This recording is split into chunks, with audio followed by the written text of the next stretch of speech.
Hey, good Tuesday morning, everybody. It is the first day of May. Can you believe it? And the first day of May in our church calendar is also the feast day of St. Joseph the Worker. So we remember St. Joseph in a special way. And we also pray in a special way for all of our workers, all those employed, all those underemployed especially well. And so in the gospel, it's from John 14:27 through 31a. It's a continuation, really, of where we've been on John's gospel. And it's the first line, two lines, that gets me. Jesus says to his disciples, "Peace I leave you, my peace I give you. And not as the world gives it, do I give it to you." And we hear these words every Sunday because it's part of the Eucharistic prayer. Well, it's part of the communion rite after we say the Our Father. And it's appropriate for St. Joseph because Jesus says, the peace I give you is not going to be the way the peace the world gives you. What's this mean? It's the peace really that kind of comes from humility. Joseph, I've reflected on this before. This is the one that gets me. Joseph had his own plans. His plans, and they weren't bad plans. He planned to marry Mary, raise a family, lead the good life.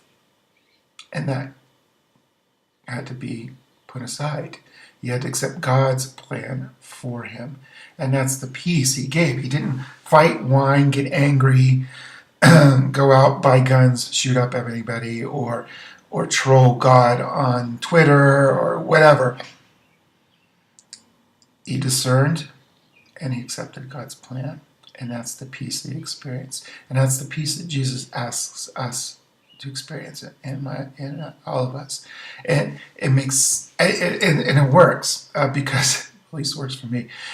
When I get upset and I'm getting all grumpy, childish, adolescent, I can think of a few other words, but I'm not going to say them. It's just because I'm holding on to my plans and I want it the way I want it.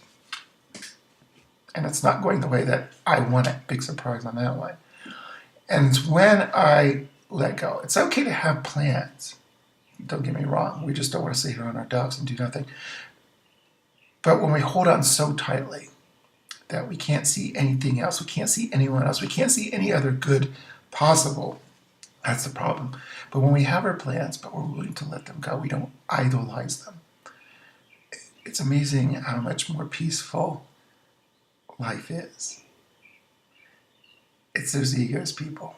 And Joseph, the worker, clearly his ego was under control, as was Jesus. And that's what Jesus is calling to. That's what grace gives us, is that power to put that ego to control, to be at peace. So I would say if you're upset right now with the Pope, world, president, mayor, pastor, we need to look inward right now. What are we holding on to? I strongly suspect it's because we want it our way, and it's not going our way. So just a little reflection, right? So have a good day, guys. I will see you back here tomorrow. Okay, bye-bye.